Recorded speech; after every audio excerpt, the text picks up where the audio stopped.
Welcome to Verbal Pick Radio, where we give you a verbal image of life, and we are everyday people. I'd like to welcome y'all to the show. Today, I wanted to get into the filming industry, but actually the filming aspect of the industry, dealing with cameras, dealing with production and whatnot. And we're doing this for those who have the desire to enter into the filming industry.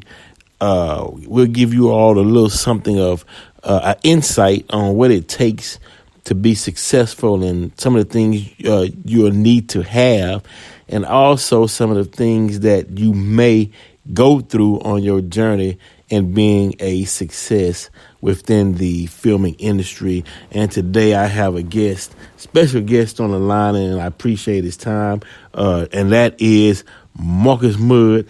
Welcome to the show, bro. Thank you, bro. How you doing, man? Pretty good, actually, man. I'm excited about the show because we're gonna do it a different way. We're gonna say we'll say Aleem and we'll say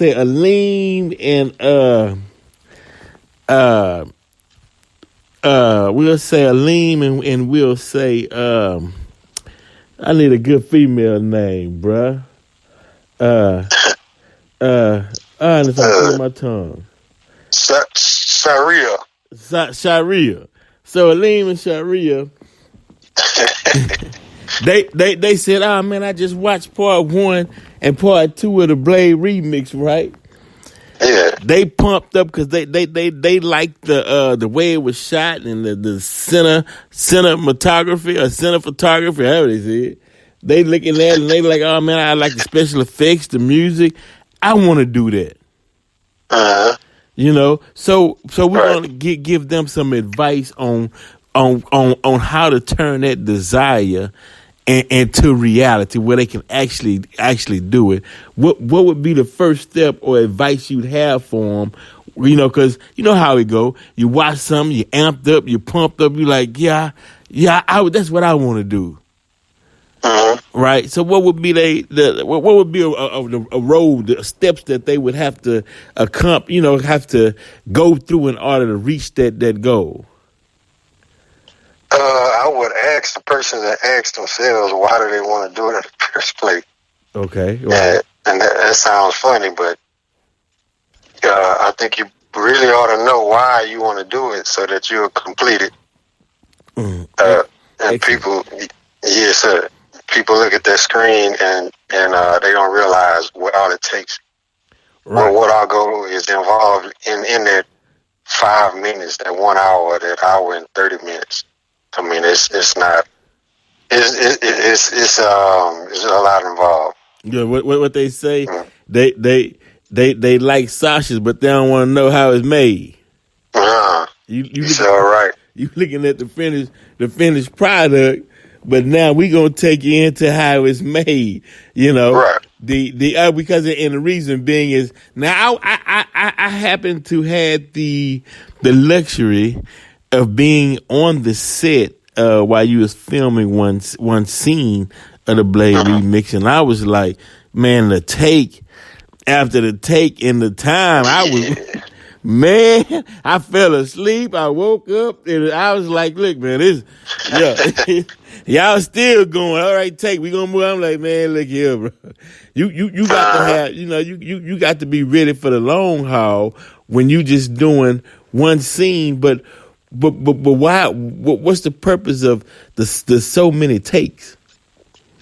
Well, I mean, a lot can happen in one take. Like, somebody might look at the camera, or somebody's voice doesn't come out properly, and you want to avoid doing voiceovers in post-productions or anything. You know, you don't want a person to raise their left hand in one take and then raise their right hand in another take, but then that won't be consistent enough for continuity when you start editing. A lot of different things, you know.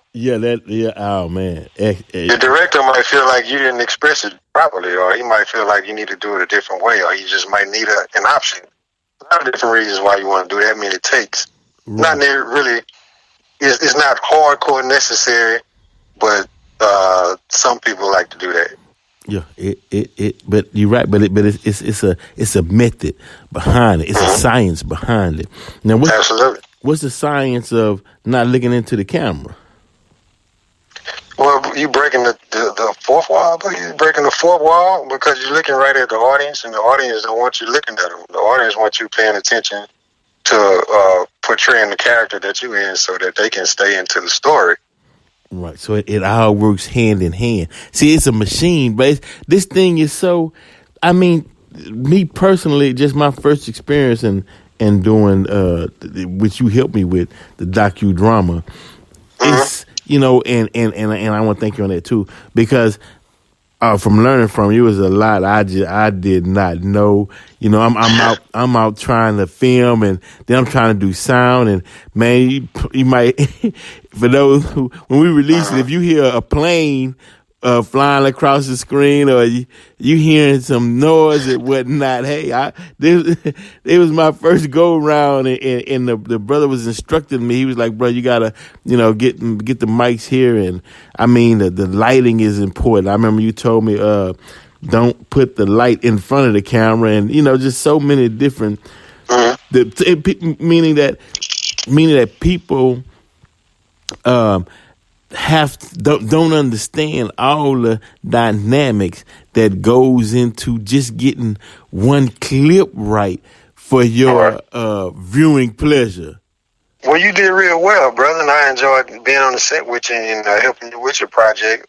And I might have said at the start something that sounded discouraging, but that's not necessarily what I was trying to do. I just want people to understand that when you, for instance, for example, you see a music video and you see the famous star wearing a lot of jewelry and living a life, well, you don't just run outside and just start trying to live that life and not think about how that famous star got to be able to live that lifestyle. A lot go into that. And if you ask that star, well, I mean, how can I be where you are? And they start telling you that story, and maybe you might think about doing something else, Right. But and that's that. I'm not trying to say don't go into doing something that's for you. If that's your passion, then you're gonna make it regardless.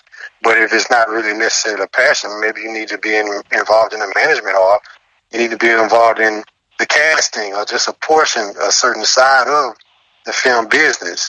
But if you want to do this, number one, no matter what your position is, you have to do your research and you have to study and learn the game, and not think that it's just about picking up a camera and shooting and it's just going to come out professionally. There is a science, like you said, and there is a method to director's madness. Oh man, yeah, definitely, definitely. I mean, even just certain positions that you have to be in, meaning as far as the camera, so the lens can get the proper shot. Turning it a certain way. I mean, all of that plays a part in it. But that's, like you say, science and mathematics. Is you creating a visual. Think about it.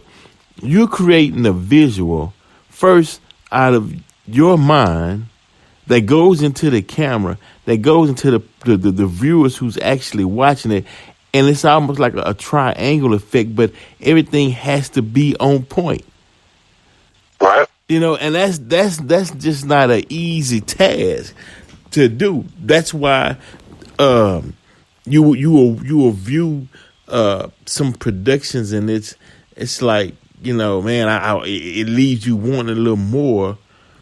Or you can view some productions and you're like, you caught up in, so you can get caught up in the graphics of it. You can get caught up in the fight scene. You can get caught up in how they, edited this part and made. I mean, it's just so much that goes along with it to have that final product that we can enjoy. And, and I like doing shows like this because the people got to appreciate the directors, or you gotta, and since we using the analogy of the sausage, sometimes you gotta appreciate the butcher, man, that chop up the meat for you and wrap it up pretty for you. They the one gotta go in there and, you know what I mean, cut it up. You're right. You know, yeah. And just like that butcher, he's just a part of the process. That's way before you get to the dinner table. Yeah. You know. Now, if you have a chef, or you have if you're on your own estate and you got your own animals or your own plant on your estate, you got a dinner in mind. Then you go from your thought all the way to the table. You got to go all the way through the grabbing the chicken, wringing the chicken's neck, taking the chicken to the kitchen, chopping the chicken up, cleaning the chicken. Then you go to the cooking of the chicken. Then you got to season the chicken. Then you got to put your peas and your carrots or whatever along with the dinner with the chicken. And then you serve the chicken to the table. You know what I'm saying? So you might have a dinner in mind, but it's going to have to go through a process. Right.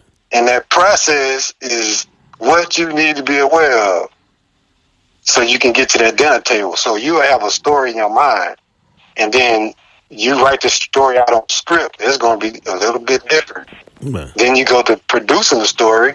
On that set, you're going to come out with a different story, even though it's the same story.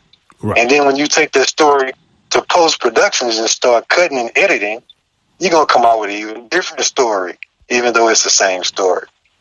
Wow. You know, and there are a lot of stages of potential frustration in between each stage of the process. So you got to love what you do in order for you to produce what you got in your mind. That's powerful. That gives you the motivation to keep going, to see the thing to the end. Right. Because you love what you do.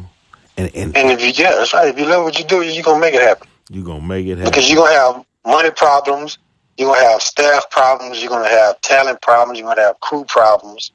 You're going to have so many. It's just so much going along with it. You're going to have, oh my goodness, time problems. You know, because you got to be on schedule. Everything got to be coordinated properly. So guess what? You got to really have a passion for what you're doing so that you can complete that. And then all the way through, you have to be able to speak the language of the field that you're involved in. So everybody know what you're talking about.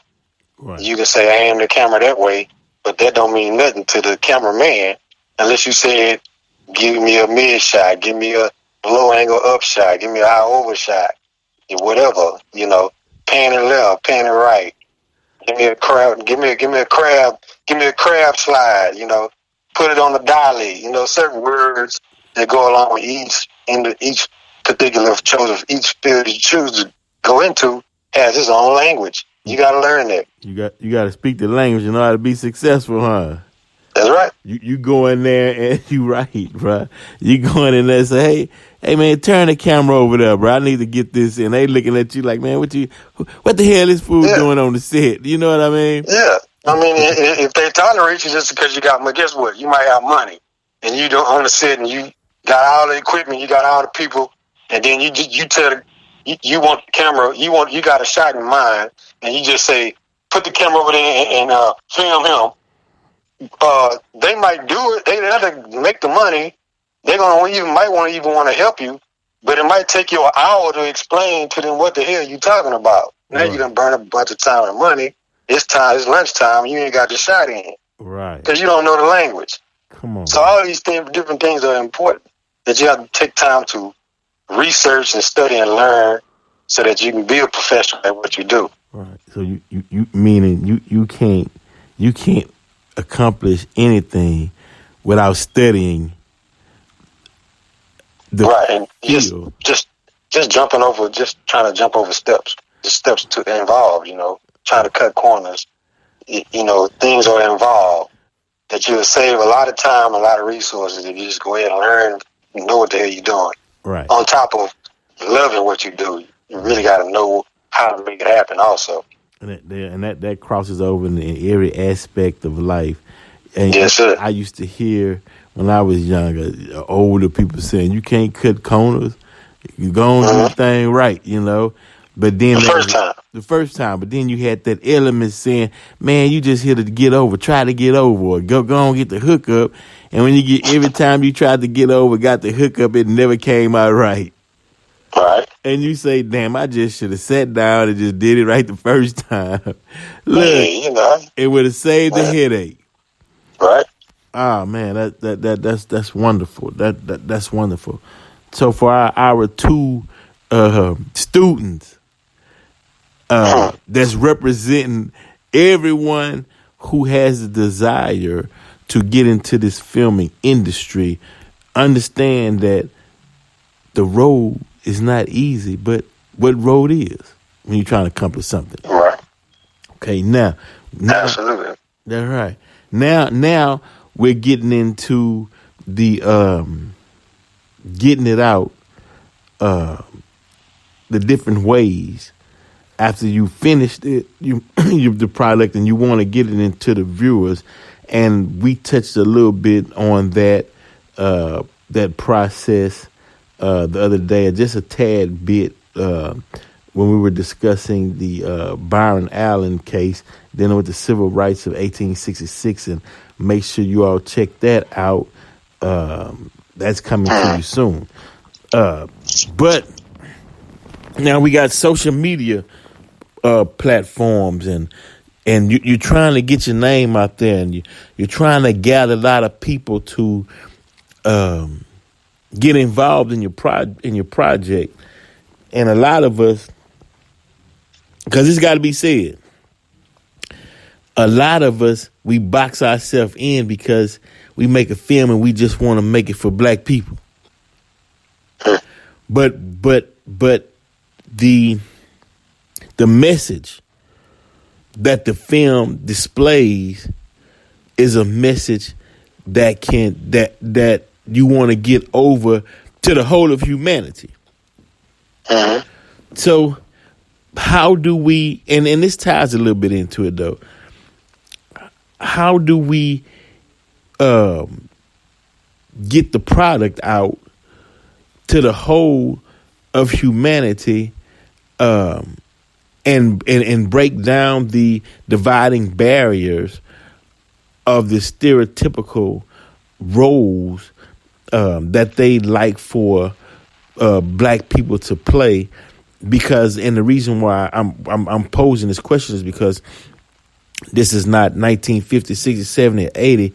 You got internet now, and people are evolving, and they have the need for expression. And black people are playing tennis, into soccer, race car driving. I mean, mathematics, NASA, just so many facets of life, to where that old narrative or stereotype just won't work no more, because it's like somebody that's growing and you trying to keep them in some shoes that's too small, and they busting out the shoes at the seam, and it can't hold them anymore. But they need somewhere where they can express themselves. How do you feel moving forward? We can accomplish that. Meaning, do we have to unite and support each other, or is it just for whoever come get it and let's build on it? We being exclusive is not even a smart business tactic. Mm-hmm. And the film industry is a business also. So we think about it like that. I think everything else takes care of itself, because society involves a lot of, especially down here in Houston, this is a very diverse city. If you just take this city, for example, you can't make a story without including everybody, because everybody is involved in the story. Right. So you sit down and write your script, already be thinking marketing. From the point that you pick the pen up, be thinking marketing. And that will help you with your distribution, because distributors, they want to deal with something that they can sell, of course. Mm-hmm.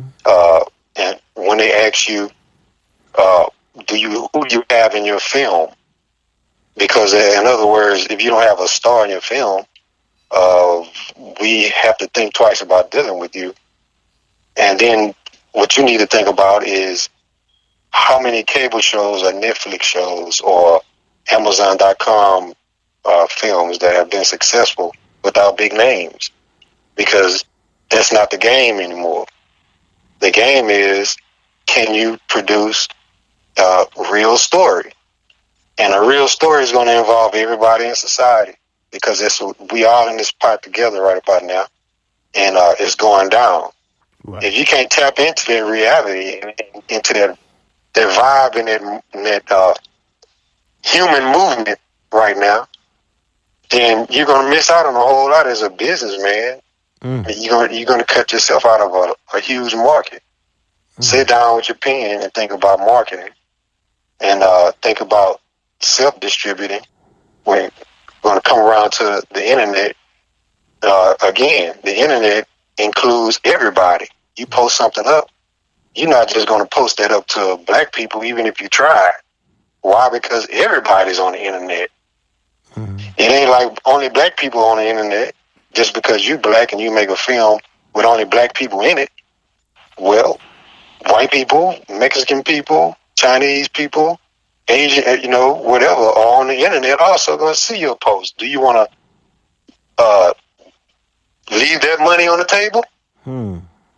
Or do you want to be real, like Houston is, and include everybody in this melting pot of a society in your story, and produce your film and market to all of those people that are involved in your story? Wonderful. Yes. It's a trick to try and close certain sects of society out of what you produce. That's just a game that certain people play so that they can get that money that's left on that table. Your competitor is telling you to be a tribe, but if you if you get to yourself and think about common sense would tell you include everybody, because everybody got money and everybody pay taxes. That's right. It's in a capitalist society. It's the economics. It's about the taxes. Got to build. That's right. Right. Because every time somebody get ready to run for office, they don't tell black people, don't worry about what I'm doing. Right. I don't need your vote, Right. All I need is this white vote over you. Even the president will go over there and pound it every once in a while, because that's all he got to do. With black people, just throw a couple crumbs over there, and our state of mind, that suffices. You know what I'm saying? Some right. of them come around and we saw he had some preachers behind him. He had some. It's that, but see, that's that, and I'm glad you brought that up. That's that energy of that slave dynamic that still is in play today. That was created back during slavery times, and no one. If you haven't, I don't want to say no one. If you haven't broke that cycle, you need to break the cycle. Break the cycle and become the business owner, the business person, the businessman, the businesswoman, and view life from that aspect, and don't view life from the slave. Right. Do a 180. Do a 180 degree turn and look at it from the opposite perspective, and you need help to do that. If you need help, to do that, first you have to take a look at what's going on. Right, you take a look at what's going on, and you say, "Man, you know what? I've been doing this for a minute. I need to change. I need to do like Louise Hay in that." Louise Hay in that talking about success and money, you have to do things in a certain way to be successful. And who is and what is the measuring stick for success? Well, it's your own progress. You take a look at where you were yesterday, the day before that, a month before that, a year before that, and if you steady watering that seed, you seeing progress, so you continue to move forward. So that is success. You are having success. You keep building. You have meaning. If you have a thought, example. I'm gonna use Marcus Muhd as an example. You know what? I want to do a Blade remix. Go through the production. Go through the whole. Now you can go on YouTube and watch. What hit YouTube and just type in Blade remix, right? You type in Blade remix. Blade remix. Marcus Muhd. Okay. If you just type in Blade remix, you'll see a lot of Wesley Snipes, my boy Wesley. Right. If you wanted to see the remix, you type in Blade remix Marcus Muhd or A-Tone Productions. Okay, A-Tone Productions or Marcus Muhd, MarcusMuhd. Yes, sir. And then you can see from thought to reality, and you can understand that what he's saying is actual facts, and it is true because he done it. You know what I mean? And it's a done deal. It's a done deal. And we try to get guests on this show that can educate you and you can learn from. This is not like as I always state, this show is not for everybody. This show is for those who want to learn, who want to build, who understand concepts about economics and capitalism, and who's not afraid to go into certain subjects that people may consider taboo or why you bringing this up or whatnot, because we all can discern what's good for us, and we can throw away what's not, what we do not deem as good for us, because we're all intelligent, especially the listeners to Verbal Pig Radio and the guests that's on Verbal Pig Radio. You're not dealing with, we not giving you a lot of, well, I don't know, and maybe it could be, or, no, we finna give you facts. And it's gonna be based on mathematics and science. We look at this show. We take you started root knowledge, and then we bring you up to the present time, and then give you an outlook into the future. That way, all aspects of time is covered. Right on. Here on Verbal Pig Radio. Brother Marcus Muhd, I appreciate you sharing that knowledge for our two students that's representing the whole of humanity. You know what I mean? Man and woman.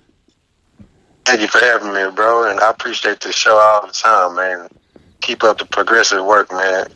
And God continue to bless you. Man, I appreciate you. And look, man, I got ideas and things, in the making, bro. I'm gonna need your expertise on and listen to the audience. Y'all stay tuned for what's getting ready to come in the future. Me, myself, and Marcus Muhd, we're going to hook up and bring y'all some great content in this near future. Appreciate it, Brother Marcus, and we out. Peace.